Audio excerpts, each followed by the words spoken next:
Okay. Nice. It's another edition of Acoustic Alternatives. We are at Grove Studios in Ypsilanti. The hosts, well, they've been a host for my show since I started. They were the ones who encouraged me to come and do a podcast when my radio job disappeared because of the pandemic. And they thought that it would help kind of, give me a chance to do what I did in Ann Arbor radio, where I was exposing people to new artists and giving them a chance to discover new music. And that is really what this is all about. It's about turning people on to maybe an artist that they've vaguely heard of or have never heard of or they love. Whenever I get a chance to visit with people, and especially people who I admire, it brings me great joy, and I hope that it does for them as well. Today, we're welcoming to the podcast Sam Robbins. Hello, Sam. Hello. Thank you for having me. It is a pleasure to have you, and I enjoyed the show I saw last night, the one I saw last year, and you had a couple of songs that just really stood out to me. I thought, I need to get to know more about this guy. I need to get these records. I appreciate that. Thank you. I delved into the records, and I said, all right, this is definitely an artist that belongs on this show. Thank you. I appreciate that. My pleasure. We're going to dig into your life a little bit. We'll talk about your latest album. We'll talk about stuff. I'm excited. But we're gonna have you sing a song first, though, so people go, oh, why am I here again? Cool. It's for songs. So let's start with the song. What would you like to do first? I might do your first request. Oh, okay. I'm not going to object to that. From last night, it was this song "Hard to Hate," which is. Should I just play it? Or you can do the intro. Actually. Okay. Yeah. The intro is important to the song. Yeah, "Hard to Hate." It's on my album that I put out in August, and I think it's my favorite song. Yes. I think it's my favorite song on my new album, and it took a while to write. It's like a 3-panel kind of song, and it was interesting because it was about when I was growing up and my parents aren't musicians, and I didn't really know what to do about music. I grew up in New Hampshire, and I played an open mic at a bar, and I played another open mic and another open mic, and I just had a few songs under my belt, and I ended up getting booked at a horrible bar. And some great bars too, but and I would play night after night after night after night, and I just met a lot of interesting people doing that, and I feel like I play shows for people that care now, but which I'm grateful for, but there's a part of me that is still there in those bars sometimes, so this song's called "Hard to Hate."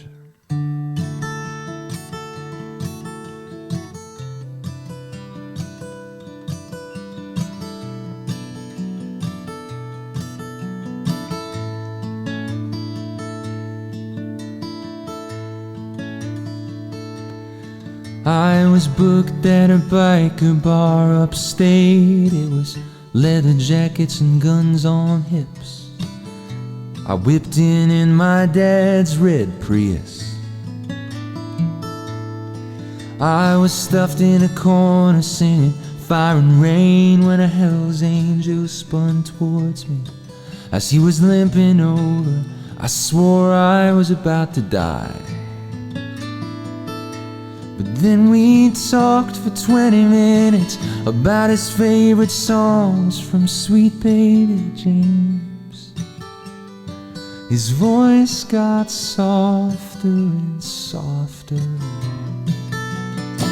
It's pretty hard to hate someone when they're right in front of you. It's so easy to fall in love when you take the close-up view. When it's not a screen, it's a face, it's a heart, it's a name.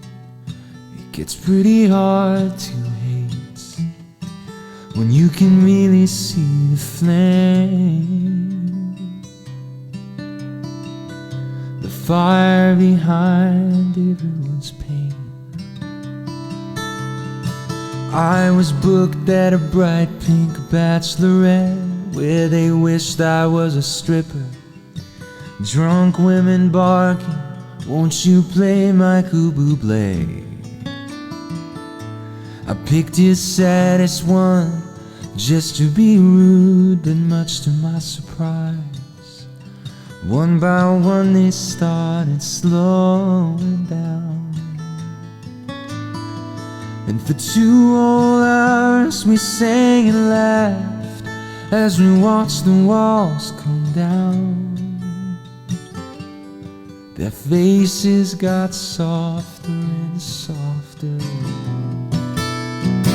It's pretty hard to hate someone when they're right in front of you. It's so easy to fall in love when you take the close-up view. When it's not a screen, it's a face, it's a heart, it's a name. It gets pretty hard to hate when you can really see the flame, the fire behind everyone's pain.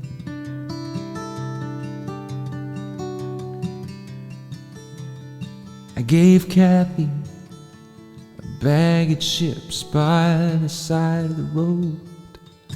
I saw the scars on her face as she said, did you know that I used to be somebody? I used to be somebody.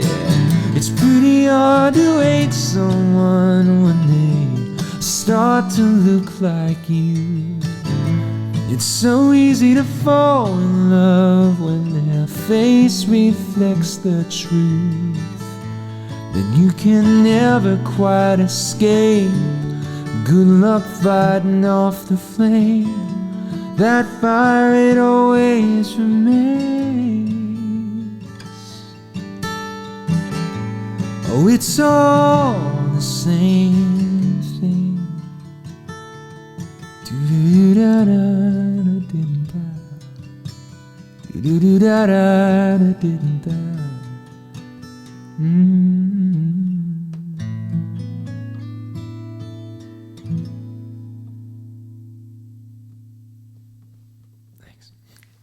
My guest today on Acoustic Alternatives is Sam Robbins. That's a song called Heart Hate. You can find it on his album Bigger Than In Between. Sam, like any discovery of music, whether it be ABBA or ZZ Top and anything in between, it starts with one song that goes, what is that? I want to know more about that artist, that band. And when I saw you do that one at the Trinity House in Livonia last year, that's where I went, oh, wow, what am I missing here? Yeah, that's just an ear-opening like experience. To Oh, thank you. And with a story as well. It makes it kind of fall into place. Thank you. Yeah, that song was kind of an odyssey for me to figure out. It was actually completely rewritten. There was a totally other version of it. Really? The full song, like almost every, other than the chorus was the same. Every verse was completely different lyrically.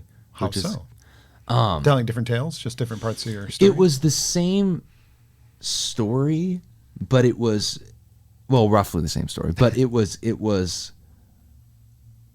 the lyrics were more straight up, okay, if that makes sense. Where like the rhyming was more concise, and I played it a few times in front of audiences, and I realized when the rhyming is too clean, it was kind of boring.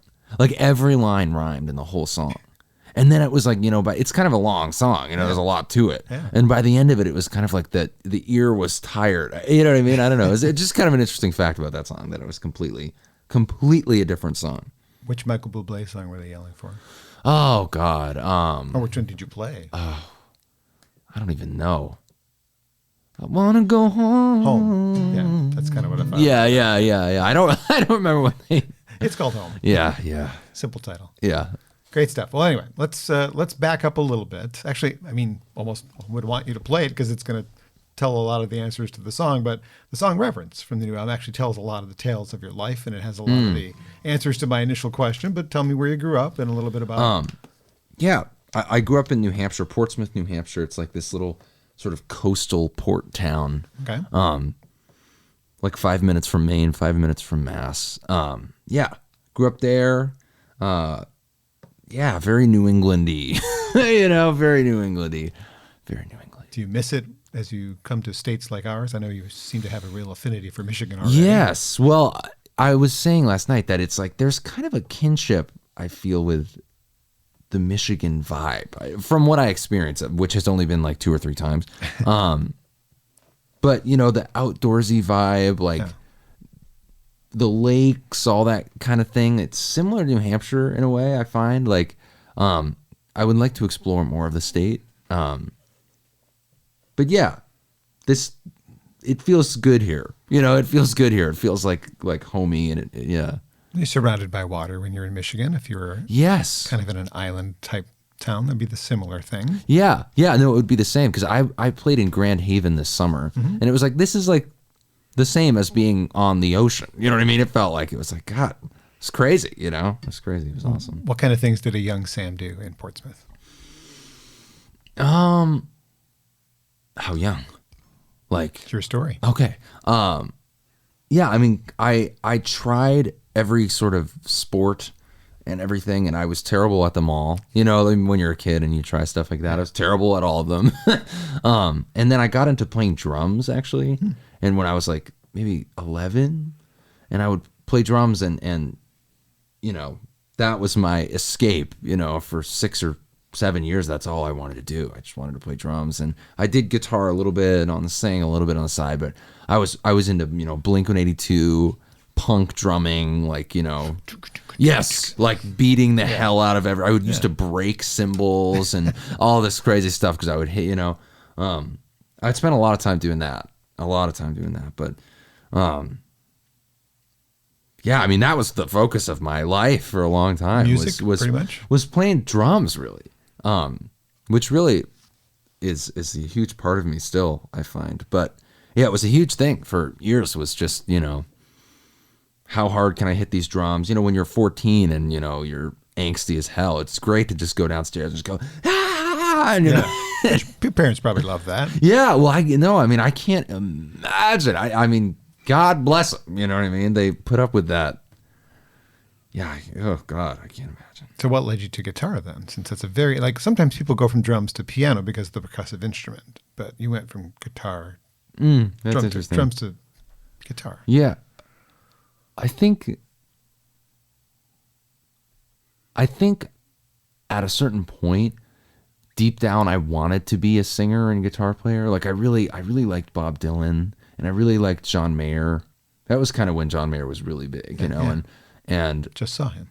Oh, really? Oh, he didn't cool. see me though. Yeah, oh yeah. It's pretty far away. Yeah. And those guys, like, you know, Jackson Browne, all those guys that I sort of was enamored with. Neil Young. I remember there's a video of Neil Young that I used to just be obsessed with when he was 24. And like, I think it was, I almost wouldn't let myself think that it would be possible. You know what I mean? Because it's kind of like, oh, you're from this town. Like, you know, you don't know any musicians really. Like, people don't really do that. You know, people don't really do that, you know, and also it was like the sense that you had to be this huge star, you know, or nothing. And I think this is a very long-winded answer. I think I have something in my eye now. It's a pupil. It's a pupil, yeah. It's for the people watching on video. Should probably leave that in there. Yeah. I think it was, I was always enamored with it, kind of, you know, like ever since I heard that video that, there's a video of Neil Young and he's 24 and he's in, oh man, look at my life, I'm a lot like you were. Yeah. And something about that just like, and I remember the first time I heard, when you used to close at the break of dawn. And it's something about it just grabbed me, but I wouldn't let myself do it. You know, it was like too much to imagine that I could actually do that. And I think, you know, my brother played guitar a little bit, and I knew a few people around school that played guitar, but it was like, and guitar and drums are more similar than I thought too. But I think it was like I let myself do it when I was like 16 or 17, and I was like, maybe I could actually do this. Like, I want to write songs. I want to give myself permission, you know. But it's hard. It's hard to do. It's hard to be a singer, you know. You become a singer like out of nowhere. It's hard to do that, you know, when no one you know is really a singer. If I was interviewing one of your high school friends right now, what would they think you would have become? This or something else? I think by like probably the end of high school, I was kind of like doing this. Okay, so people probably expected that this is your path. I think by the end of high school, I mean, it was, you know, you do high school classes and it's fine, and then, but it was, you know, my senior year, I think I had a class that I designed, quote unquote, that I just sat around and like played guitar. That was my class, you know, and I had, pretty lucky. Yeah, that was really nice that they let me do that. So by the end of high school, it was probably pretty clear, but I think the path of, you know, people, the train in the distance. There is a train. It's a good time for a train song. Yeah. Keep going. Yeah. That was David Wilcox. Oh yeah, You can't get that past me. That was a rusty old American Well, dream. I don't look all that red. For all the time it's been. Yeah. Sorry. Same wavelength. That's okay. Yeah. I forgot where we were going. We'll start a new question then. Okay. I forget where we were. I forget where we were. Siblings. You have a brother? Yes. Just a brother? Just one brother. Yeah. Okay. So, I mean, the family dynamic, everybody got along. It was a good household. Yeah, generally. I mean, I think my parents, their greatest gift to me is that they had no idea what the hell I was doing at any time, but they let me do it. Yeah. I remember the day my dad said to me, like, I told him, I was like, I think I want to do like music, like after high school. And I thought, for some reason, you have it in your head that this is so stupid and people are going to, and he said, yeah, man, we'll just do it as hard as you can. You know what I mean? And that's the thing. It's Go like, all the way, yeah. Yeah, just like commit to something, and I was like, oh yeah, so that was pretty amazing. My brother is, he's a musician and he plays guitar, like as a hobby on the side. He's really into pedals and electric guitar and stuff. And he got a PhD in quantum computing, which is interesting. And I'm here. But generally good, I'd say. It was supportive and in a sort of an arm's length, like, we have no idea what the hell is going on here, but please Give it a shot. You know what I mean? And that was, Wow. I think that was helpful. You know what I mean? Like, It's a good choice. This is to me, it seems like what you're meant to do. Having only seen you a couple of times, it's a very natural. Like, I can't imagine that this person wouldn't succeed after a bit of perseverance. I mean, it takes a bit to get to a point where you're playing bigger rooms and more people, but I think you've got that. Oh, thank you, man. I appreciate that. You chose to go to Berkeley. Obviously, you believed enough to make education in it your choice. What were you studying at Berkeley? Well, when I got there, I wasn't. Berkeley School of Music, by the way. Yeah, in Boston. Being casual about it. And I grew up an hour from Boston, so it was kind of, my parents really wanted me to go to college, and I wanted to go to college, and I think Berkeley, these big steps I've taken, which has been kind of like, okay, Berkeley, like, I'm really committing to this. Move to Nashville, okay, like these big steps. It's kind of like, I don't really know what I'm getting into. Like, when I went to Berkeley, I wasn't totally sure what I was going to do. Like, I didn't know if I was going to finish, I didn't really know. And I ended up being a songwriting major, which is crazy to think of as an actual major at an actual school, but great, Yeah. You don't have to present that degree to get a job at, to play a band. No, it's just no. The degree does exist though, and I look at it sometimes, and it's there. Yeah, it's in my little studio in Nashville, but it's kind of funny. It's kind of funny, but it's all good. Did you have Livingston Taylor as one of your I teachers? did, actually. I know James is one of your influences. Yes. And Livingston, his brother, was your teacher. He's also been good at mentoring and taking people on tour with him. That's how I first discovered Seth Clear, was as he opened as an opening act for Livingston. And so I know he's done a little bit of that where he takes people that he's taught out with him. Yeah. How did you miss that boat? Well, I wasn't ready at all when I was, because I took both his classes my freshman year. And I was not even close to ready then. I mean, I shudder to think about it. I wasn't close to ready for any of that, and I think, I mean, his classes were really, I'm doing a festival this year, and I'm playing, I think, the same day that he's playing. So that's going to be kind of epic. Yeah. Hey, remember me from 20 whatever? Yeah, he probably, I'm sure he won't, but I'm interested to talk to him about it, and sorry, what? I said I hope that goes well. Yeah, I think it'll be fun, but yeah, I was not ready at that point at all to be really playing out that much. I had a few songs and I liked playing, but I didn't really know what I wanted to do with it exactly at that point, It's all right. Yeah. Oh yeah. It's fine. So people want to know that story. There is a song on the new album called Reverence. I don't know if you want to play that one. Sure. You don't have to, but it seems like a good, natural progression because it does tell your tale pretty well. Unless that's about some other guy who's got a similar career to you. No. Let me grab this guitar and do it on this one. Let me see what tuning this is in. Ready? I have no idea. Oh, it's in the right tuning, everybody. My God. Yeah, this was that David Wilcox song, "Rusty Old American Dream." It's really, a blues song, and this song was kind of written. I wanted to have fun with the song, and I wanted to try to write in that feel, and I wanted to just, and I had heard the word reverence. I remember I was listening. I was listening to a Matthew McConaughey interview, the wellspring of inspiration. Yes, of course. And he said that. He said, people need a little more reverence for things. It's like this. It's just kind of a cool word, and I got out the guitar and I started playing a blues lick, and this appeared.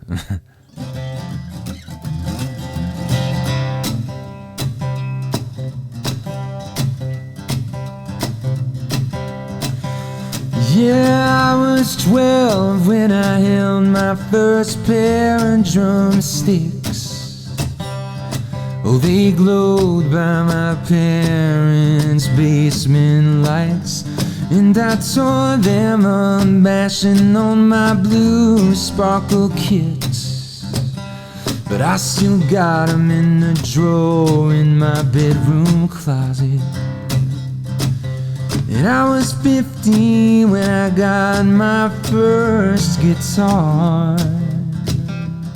Yes, I opened up the case to a cheap red Fender, and I know that it wasn't much, no, just painted plywood. But I took care of it, I cherished it, till we both played pretty good.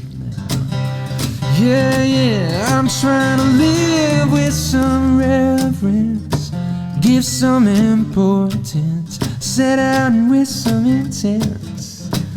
Yes, and be grateful for it all.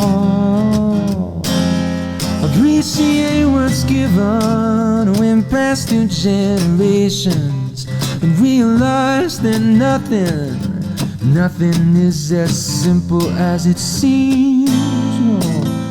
Well, I'm trying to have some reverence for what's in front of me.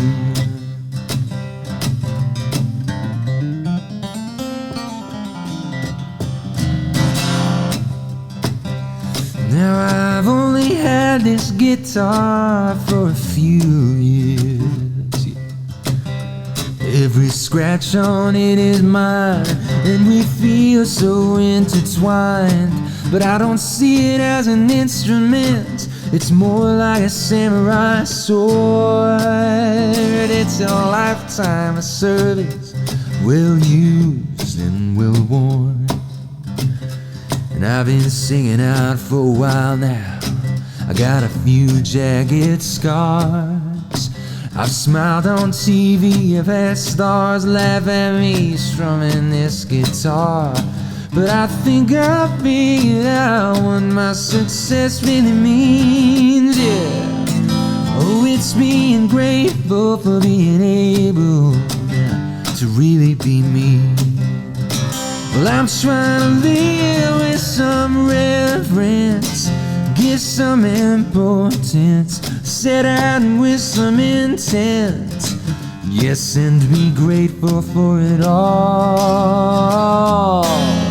Appreciate what's given when passed through generations, and realize that nothing is as simple as it seems. Oh, well, I'm trying to have some reverence, I'm trying to have some reverence, I'm trying to have some reverence for what's in front of me.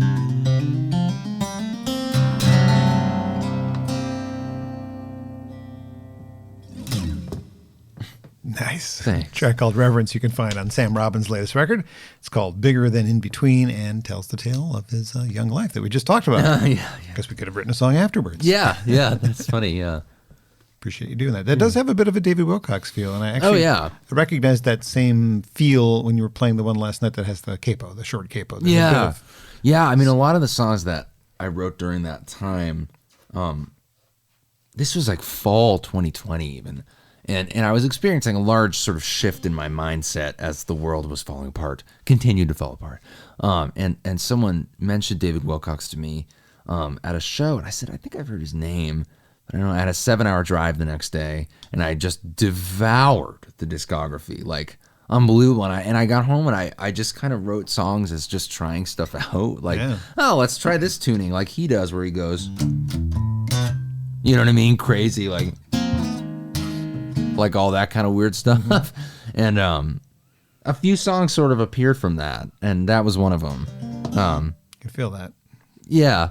Yeah, I mean, it's kind of a rip-off, but, whatever, it's fine. Well, no, it's just an ode to his style. Yeah, it is. Yeah, it is. Well, in the future part of the conversation, we'll just bring it up now because we're talking his name. You wrote a song with him. Yeah. And it's going to be on his next record. That's really cool. Yeah, that's pretty cool. Yeah, that was an interesting thing. Yeah, I met him summer 2021, I think.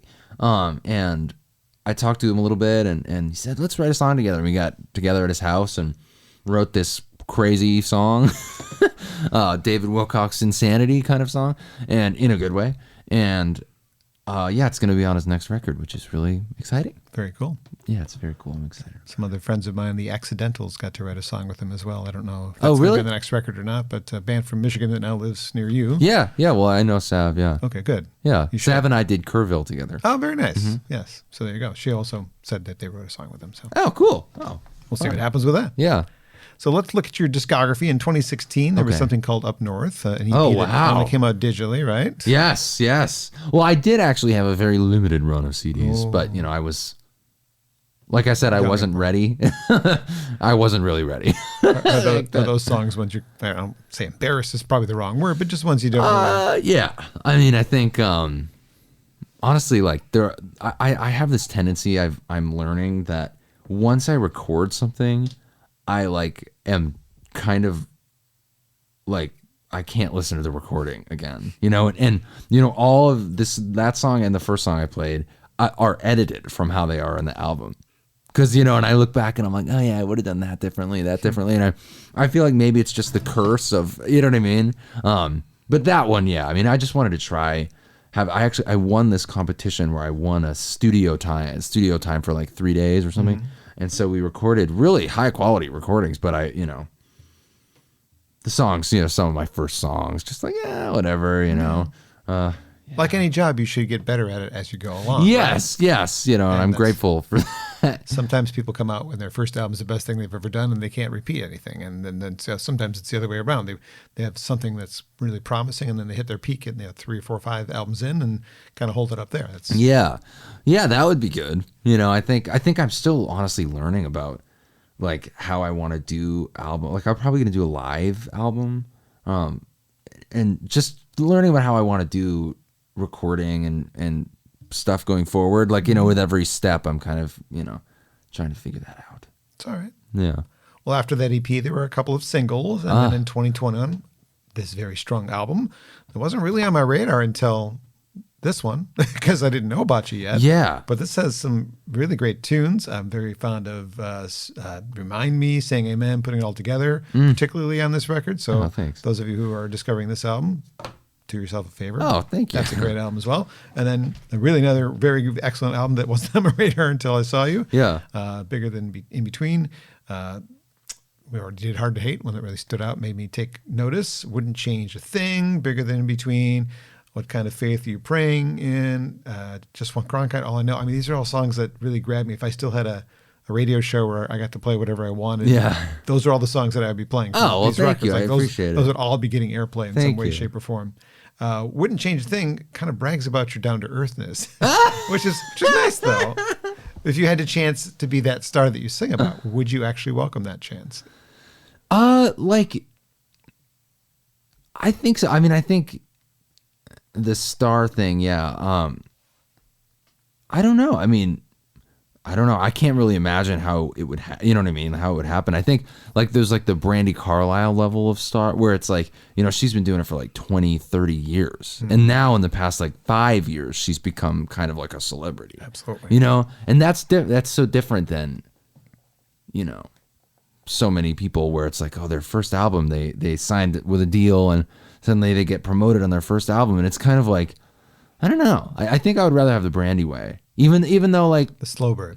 Yeah. Slow burn, the slow build. Well, and obviously it's not and not saying if someone came, hey, would you want to be a multimillionaire celebrity? Like I would be like, no. Well, it might be uncomfortable. I mean, you can't. Well, yeah, it depends. I mean, I think like some of the stuff that, especially I see it in Nashville, where the country star thing and like lower level country stars, what seems from my perspective, what seems to have to be done at that world of where your celebrity is the thing that's promoting you rather than your work. You know what I mean?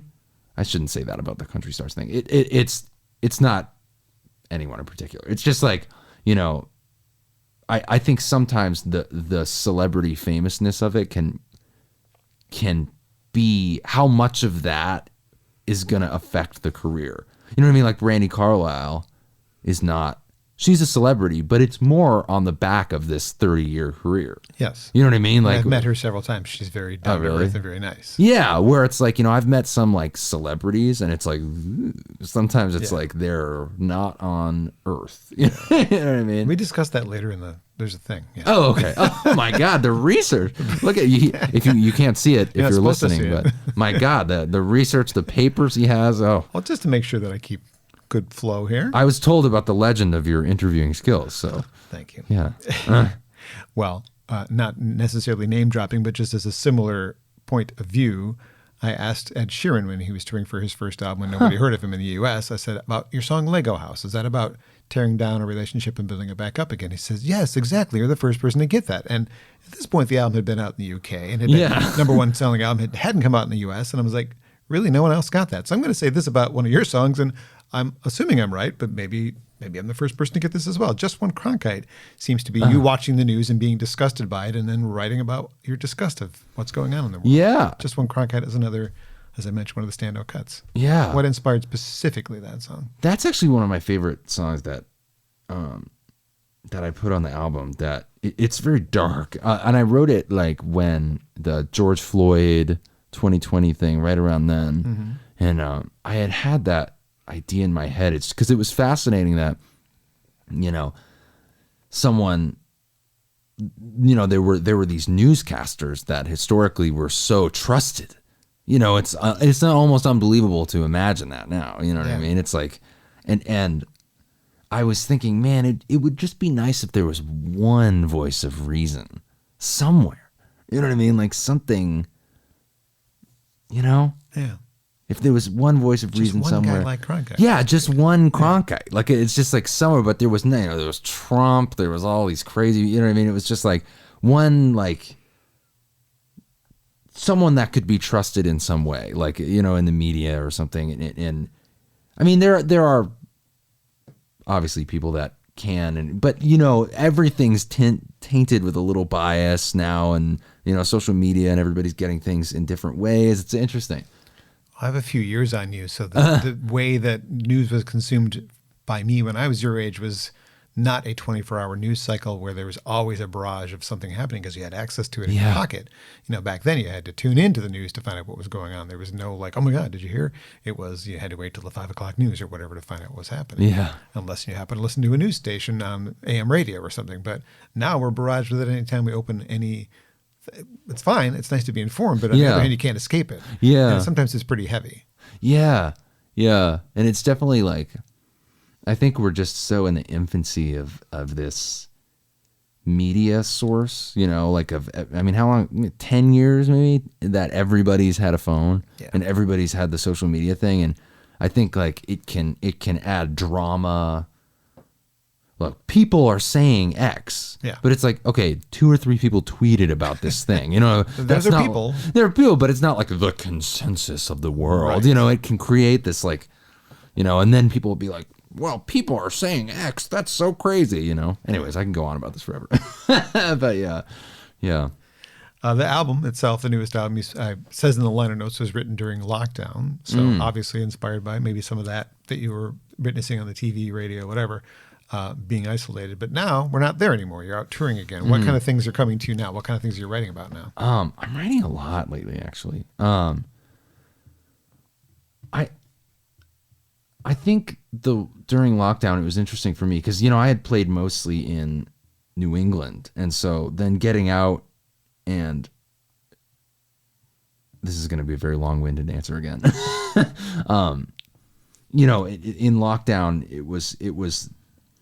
I was exploring things with no sense of an audience other than online every once in a while. But it took me a while to warm up to the online thing. But no sense of an audience. So I was writing these songs that were kind of really dark. You know what I mean? Like, and I wasn't quite sure when I was in the middle of it. I was like, what do I want to present to like audiences and stuff? You know, when I really get out in a more like national way, because I played only in New England, you know. Okay. And I didn't. And now I think I'm trying to.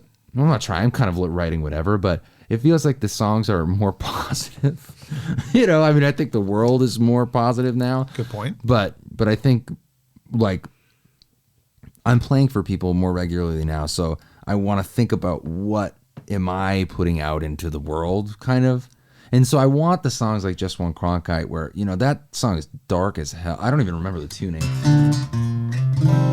Oh yeah, this is the tuning.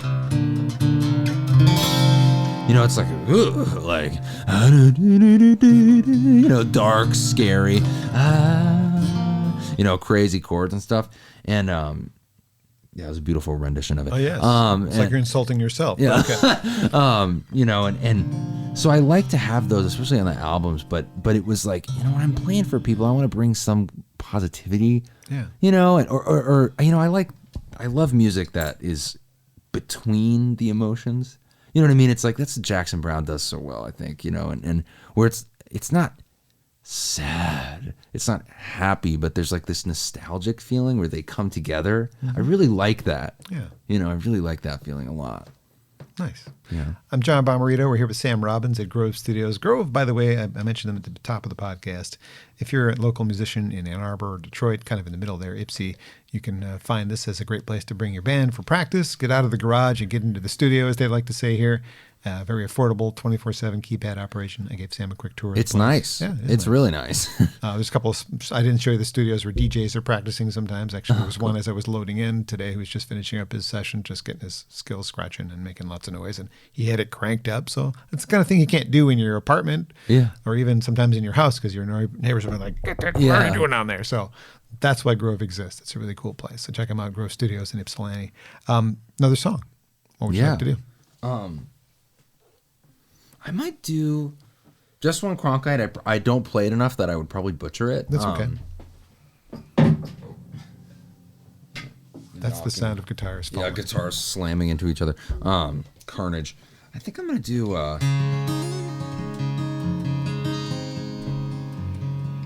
think I'm going to do this song. This is the title track to the album. And it was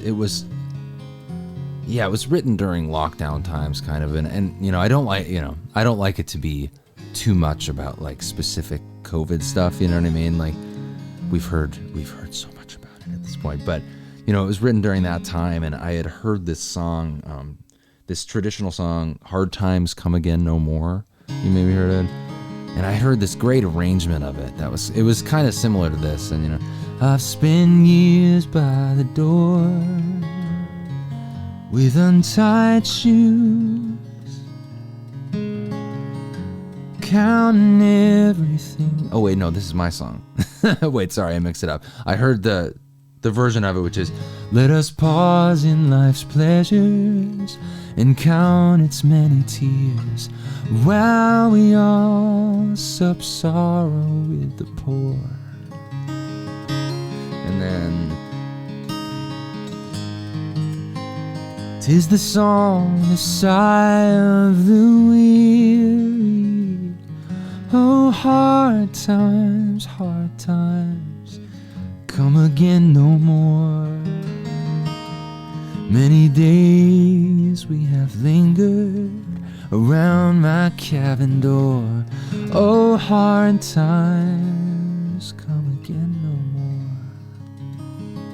I heard that song and I became so enamored with it, and I learned it, and I learned different versions of it, and it was a song about hard times, and hard times had come. And so I wrote a song about my experience with it and my thoughts on a lot of things. It's called Bigger Than In Between.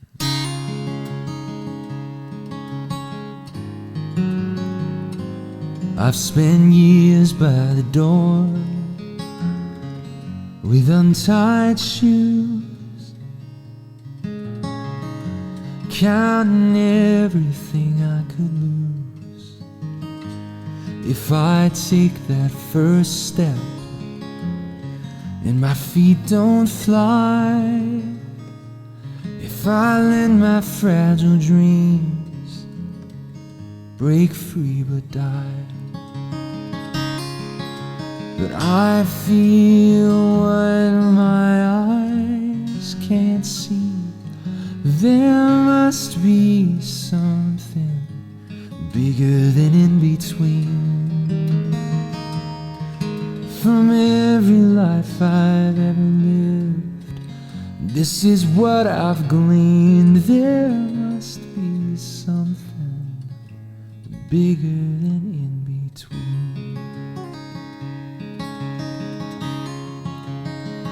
I felt it in gymnasium dances, in weddings and funerals too. Glowing moments pushing us towards the truth, that no matter what we tell ourselves or try to prophesize,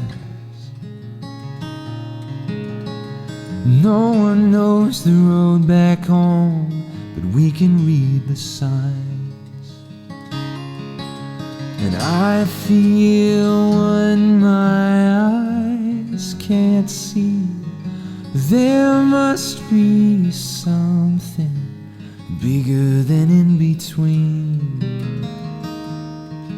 From every life I've ever lived, this is what I've gleaned. There must be something bigger than in between. These days I bounce between my phone and my TV screen. A million voices shouting louder and louder at me. I don't know what to say anymore. I don't know what to think. There's so much fear behind everything.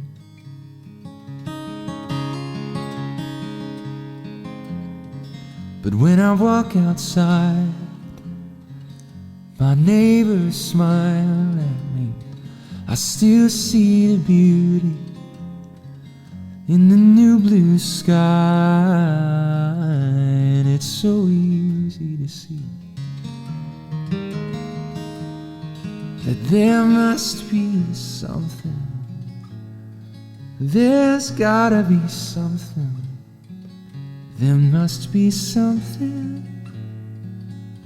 bigger than in between.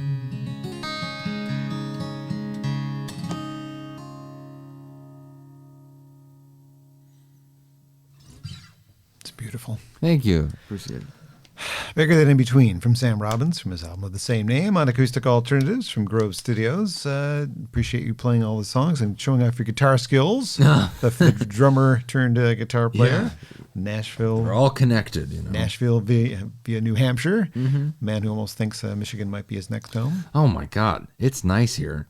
I was calling my girlfriend. I was like, man, this is like one of my favorite states I've visited. You know, there's so much to do. There's so many different communities. Like, the music scene just seems so strong. It'd be nice if somebody moved from Nashville to Michigan for a change. I know. As opposed to the other way around. I know. We're losing a lot of our best to Nashville. Well, it's great to, get out and experience something. Like, that's part of the reason I moved to Nashville. Was like, let me experience life in a different way, away from everybody I know. Like, let's just try something. Yeah. That's funny, though. That's funny. We've talked a bit about your influences already. We've name dropped the James Taylors and the Neil Youngs and the David Wilcox, the people of the past. There are modern singers like yourself that are kind of doing a similar influence by. One that I'm hearing in your music, and whether you know his music or not, I don't know, is Donovan Woods. Do you know Donovan? I actually used to love Donovan Woods. I kind of well, no, I mean I still do. What did he do? But to I you? used to really listen to him a lot. And that was interesting. Yeah, because he's like a Nashville country writer. But he lives in Canada half the year. Like, Does he? He commutes back and forth between Oh, Canada and okay, Nashville. yeah. But yes, he does. Because he has that whole Nashville thing, which is kind of interesting. He does. Who else is in that vein of the newer songwriters that you really admire? Man, there are like so many, and I'm blanking on them. It might be the same answer as what you listen to in the car. I don't know. It could be Oh, the same yeah, answer. yeah. Because you are. Oh my God, I mean, half your job is driving. Is driving. Yeah, I listen to a lot of podcasts. I know a really good one you should check out. What? Mine. Oh, yes. Oh, no, I have listened. Yeah. I mean, oh my God, I should look at my phone. For some reason, I'm blanking on it. There's a guy in Austin I met, actually. It's kind of fun because you meet people and then you love their music, and it's like, oh, it's great. Like this guy Pat Byrne in Austin I met. He's so great, amazing songwriter. And Liz Longley, who I know you've had on here. Liz has been a guest. Love her. Friend. Yep. I sent her a little clip of your show last night. Said, you just got name dropped. Oh, really? At 21st Street. She hasn't replied yet. But she will that's eventually. awesome. Yeah, and oh my God, I'm just forgetting people's names, unfortunately. Okay, we'll move on. I don't want to make you uncomfortable. Well, no. Oh, God, I should know. Now I'm really curious. I mean, I listen to a lot of playlists. I'm listening to Pat Byrne right now. I listen to a lot of Tommy Emmanuel, although he's not very new. No. I don't know. I don't have a good answer for that. It's okay. So the two records that have been out came out during the pandemic.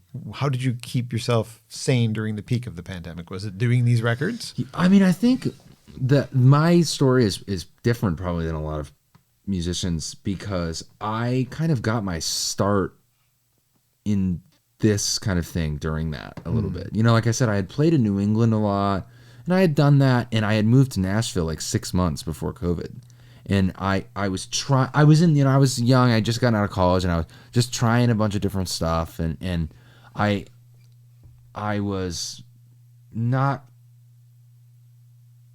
I during COVID I was enamored in just discovering more of like the modern folk scene.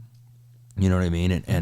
And I didn't really know how big it was, honestly. Like I had done stuff in New England and I wasn't as hooked into the whole world of it as I am now.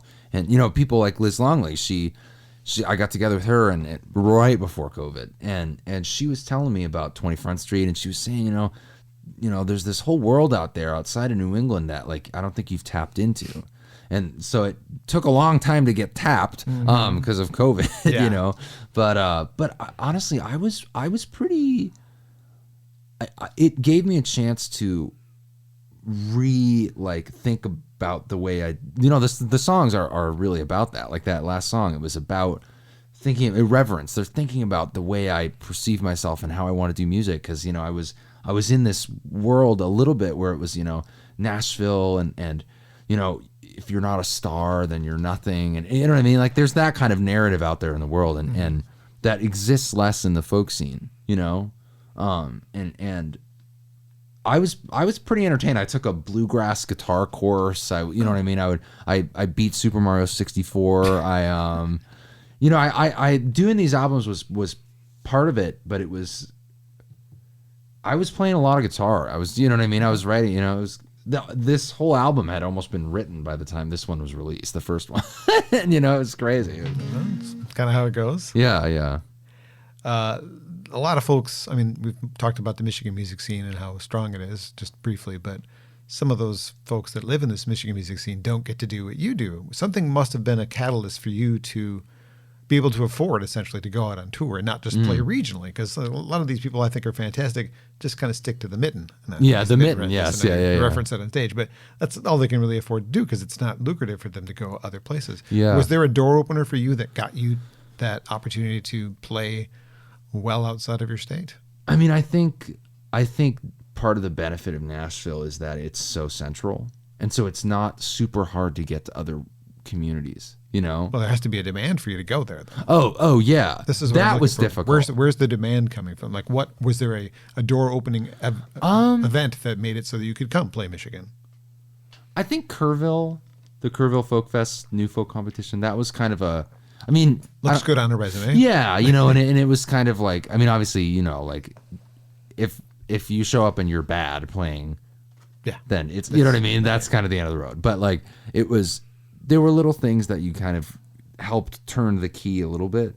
And again, not that I'm playing huge places and, you know, doing all that kind of stuff at all, but like being able to tour like this, like, I mean, I'm doing probably 150 plus shows this year and get out there and like do that. You need a little bit of a push in that kind of promotional way, but it's sort of like ties into what I was saying before about the like celebrity thing, where I'm like, not even remotely saying that I'm a celebrity. That's not what I'm saying, but like how much of the celebrity or how much of the like accolades are going to open the door for you. You know what I mean? It's interesting. It was kind of like, I think my mentality with all this stuff now is like, I just want to try to be good at what I do.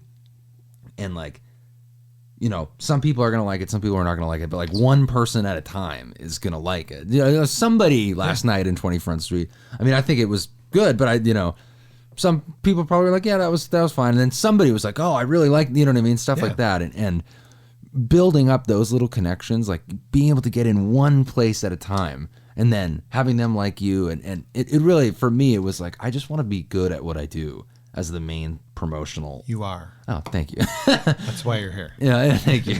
Like, I just want to be good at that and have that be the promotion, and the rest of it, the social media, like all that kind of stuff is part of the game, but it's not feeding the beast. Like, it's not the other way around, you know? Yeah. Anyways, that was kind of long-winded, but you got you got like UK press. That is not that easy to do either for a independent singer-songwriter. Yeah, that was interesting. How did that happen? I don't really know, honestly. I had these great PR people that I worked with, and there's someone in Boston, this great guy in Boston who helped pay for some of the stuff for the album, that was great. And he's an angel among men, and he helped with the PR, and that was cool. I mean, it was interesting to see that kind of work, and I was like, oh, UK. Oh, there you go. That's far. Maybe you'll get over there someday. Yeah, that'd be cool.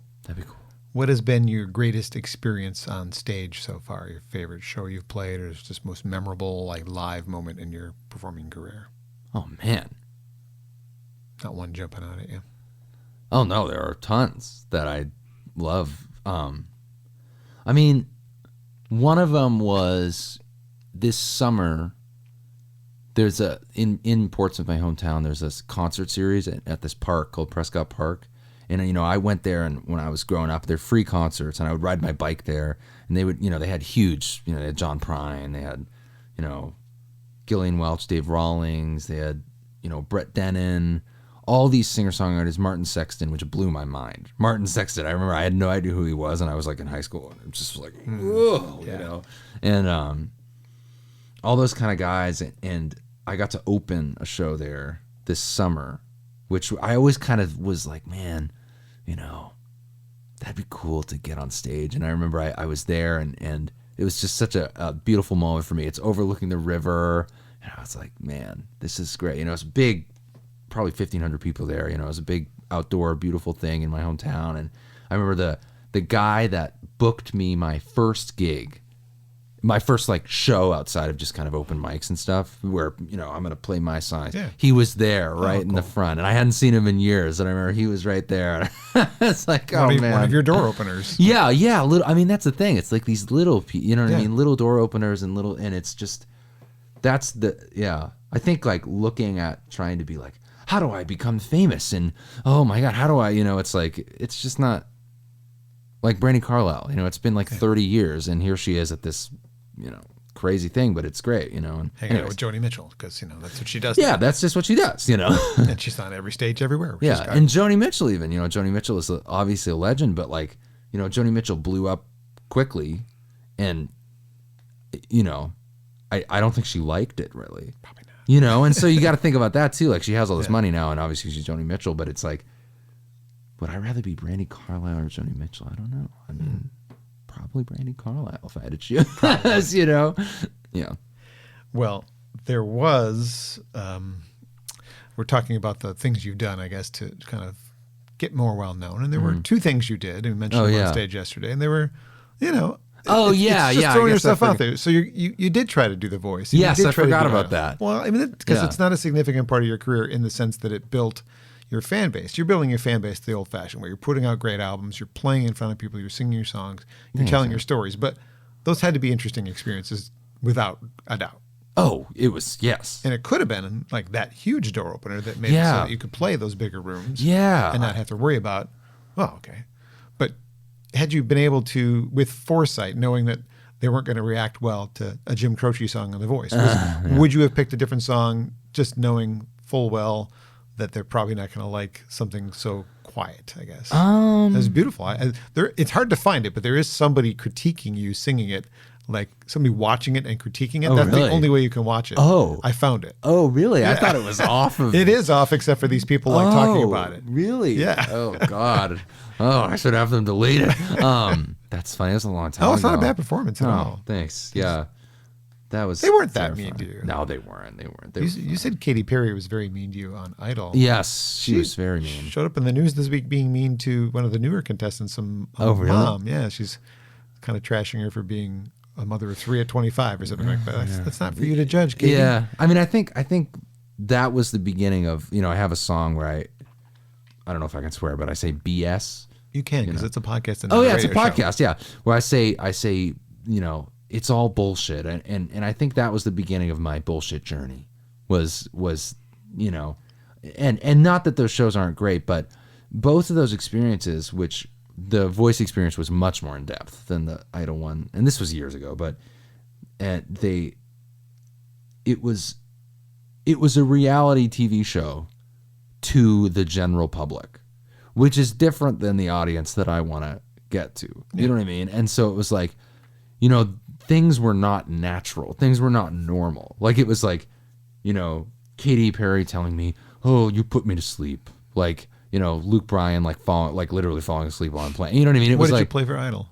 I played the song about my dad. Okay, that's right. Yeah.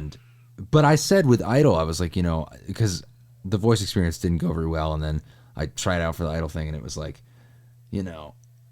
I'm just gonna play the slowest, weirdest, no chorus, there's no hook. I'm not, and if they like it, then we'll see what happens. But I'm not gonna do anything other than what I want to do. And same with what I did on The Voice. It was cool that looking back, it was like, it's kind of cool that I did. You know what I mean? Like, that was kind of interesting to do that. I think looking back and looking at where it's a funny story now, which is all I want it to be. It's like when your career goes up like crazy like that through something like that. I don't know. Perhaps you should hook up with AJ Croce's Croce Does Croce tour that's happening. Yes, I've heard of that. Tour. Oh, that would be awesome. That would be a sensible audience for you. Yes. Yeah. There's an idea. That is a good idea. I actually saw a billboard for that. I was nice. the cool promo picture of him in the same guitar. Same style, yeah. Yeah, I mean, I think generally those shows, what I've realized the problem is that I think you have to define your audience. You know what I mean? Like, who are you playing for? Like, I want to play for people like you. You know what I mean? And I'm sure people listening to this podcast where it's like, it's not the whole world. It's not that other people are dumb or something. The general public is stupid or something like that. Or my music is so or anything. It's just that you have to define your audience a little bit. Like, if you play to everybody, you're kind of playing to nobody. You know what I mean? Yeah. Anyways. There you go. My guest today is Sam Robbins on Acoustic Alternatives. Before we close out, can we do the Saying Amen track? Oh, yeah, yeah. Is that the same guitar, different guitar? It's a different guitar. All right. I'm glad I broke out that other guitar. Yeah. So you weren't sure if it was going to be worth it, apparently. Yeah. Oh, it's very worth it. Tell me about this one, too, please. Yeah, this is an interesting song for me because it was written, it was a letter to somebody that I wrote. I had played a show where I played with a Christian musician, and he was a great guy and everything, and the music was about love and acceptance and all this stuff. And then I friended him on Facebook, and it's suddenly, I don't think he's really about any of that stuff, and the music was extremely Christian, and this is my one angry song. Well, I have a few, but this is the one angry song that I actually play live. And it was, it was a song that was not really supposed to be a song. It was just a letter. Just what would I say to this guy if I could? And I ended up winning the Kerrville, being one of the winners with Sav from the Accidentals of the Kerrville New Folk Competition. Yeah. With this song and another one of my songs too. Sorry, I gotta get it tuned up. Yeah, it's called Saying Amen.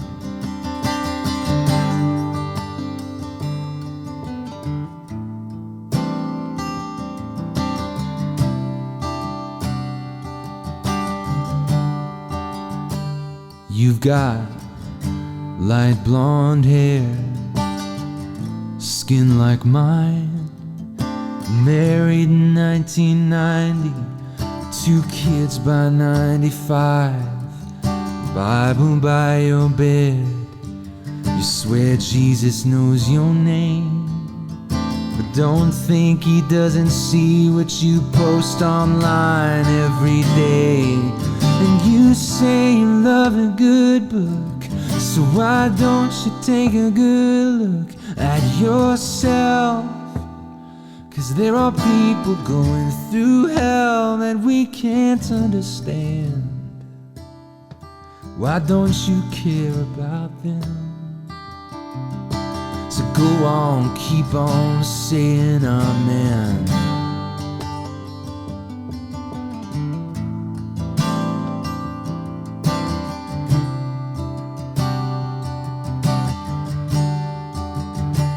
Yeah, you got a good job now.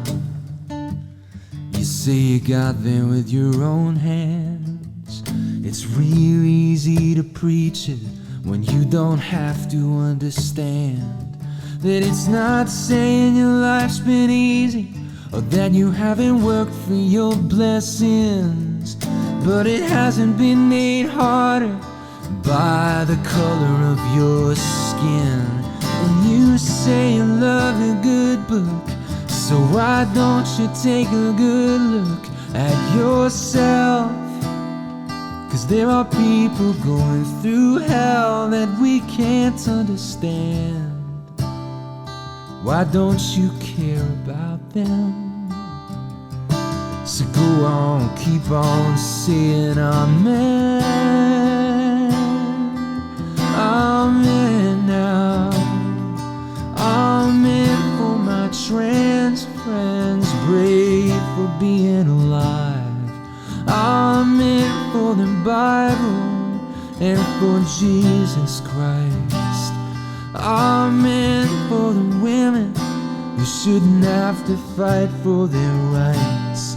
Amen for the White House and the good people still inside. Amen.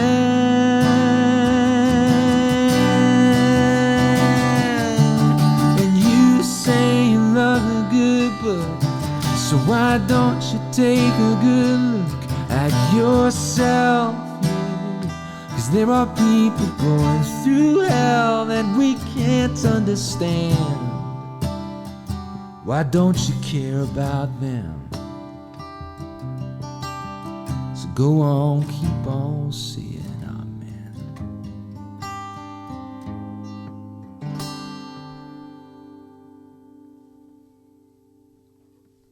Call that a happy accident, if that wasn't intended to be a song. Yeah, it wasn't really. It really wasn't. That's a fantastic one, and deservedly so a winner. Oh, thank you. Thank you. That's fantastic. You are on a great path, I think. Thank you. I appreciate it. It means a lot coming from you. You've heard a lot of them, so thank you. I have. You're right. Thank you for saying that about me. Yeah, thank you. I look forward to seeing where your journey takes you next. I've heard a couple of the new songs. You played a couple last night. Yeah. And they sound real good. The second one, I think, if I was going to pick between the two, had the stronger vibe to it for me. I don't know. Yeah, I agree. I like them both, but yeah. If I was going to pick one over the other for, like, if that's all you gave me, that's the second one. But good stuff coming, obviously. Any plans to, like, get back into the studio? You're still writing for that? Yeah. I mean, I've been writing a lot lately, but I might be doing a live album from a house concert, which is kind of interesting. But yeah, it's more what we're going to see live. If yeah, people see it I rather kind than- of am just interested in that, and yeah, I don't know. The live album is kind of the next thing on the docket, I think, for me. But yeah. Well, please keep in touch and let me know what you're up to. Email list available on your website. Yes. What is your website? It's samrobbinsmusic.com. Because if we don't put music in, we get some other guy. I'm sure. Yeah. So there is a doctor, a men's health doctor. I'll say that. Yes, a men pill dispensing health doctor, Dr. Sam Robbins. 2 million subscribers on YouTube. Anyways. Oh my goodness! Yeah, Wow. it's been interesting. You should start selling pills. I know. I could be an imposter. Yeah. We're at Grove Studios in Ypsilanti. Again, if you're a musician in the area, DJ, or a podcaster like myself, this is a place you're going to want to check out. Very affordable keypad operation, available 24/7, as long as it's not already booked, and I highly recommend it. And I thank them for inspiring me to continue doing what it is that I loved doing in radio. So if not, I don't get to do an interview with my new friend, Sam Robbins. Thank you. Thank you for joining me. Thank you so much for having me. I appreciate it. A total pleasure. And there will be more. I've got at least one more booked and lots in discussion. So keep your eyes on the podcast. This is number 54, 55. I've lost track now. Wow. If you've not heard the one with Liz Longley, I encourage you to go listen to that one. If you're a fan of what Sam's doing here, I'll continue doing it. Thanks, Sam. Awesome. Thank you for having me. Thank you.